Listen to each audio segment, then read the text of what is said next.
മണിക്കത്തുള്ള ട്രെയിനിൽ കയറി നമ്മൾ പോകുന്നത് കോഴിക്കോട്ടിലേക്കാണ്. വേറെ ഒന്നിനും വേണ്ടിയല്ല, അവിടെ പോയി നല്ലൊരു ഫുഡ് കഴിക്കാൻ വേണ്ടി മാത്രമാണ് പോകുന്നത്. നേരെ പോയത് പാരഗണിലാണ്. അവിടുന്ന് പോയി നല്ലൊരു അടിപൊളി ബ്രേക്ക്ഫാസ്റ്റ് ഒക്കെ കഴിച്ചു.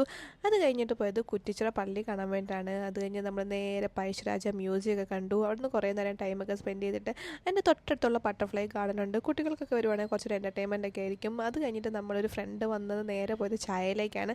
അവിടെ പോയി കുറേ സ്നാക്സ് ഒക്കെ വാങ്ങിച്ചു. ഈ ഒരു കല്ലുമ്മക്കായൊക്കെ ഞാൻ ആദ്യമായിട്ട് ട്രൈ ചെയ്യണം കേട്ടോ, എനിക്ക് നന്നായിട്ട് ഇഷ്ടപ്പെട്ടു. അത് കഴിഞ്ഞിട്ട് നമ്മൾ നേരെ പോയത് പ്ലാനറ്റോറിയമാണ്. അപ്പോൾ നിങ്ങൾ കുട്ടികളെ കൊണ്ടൊക്കെ വരുവാണെങ്കിൽ നല്ലൊരു പ്ലേസ് ആയിരിക്കും സ്പെൻഡ് ചെയ്യാൻ വേണ്ടിയിട്ട്. അത് കഴിഞ്ഞ് നമ്മൾ റഹ്മത്തിൽ പോയി ഉച്ചത്തൊക്കെ ബിരിയാണി കഴിച്ചു. നമ്മൾ മട്ടൻ ബിരിയാണി ചിക്കനൊക്കെ ട്രൈ ചെയ്തു. എനിക്ക് മട്ടനാട്ടോ ഇഷ്ടപ്പെട്ടത്.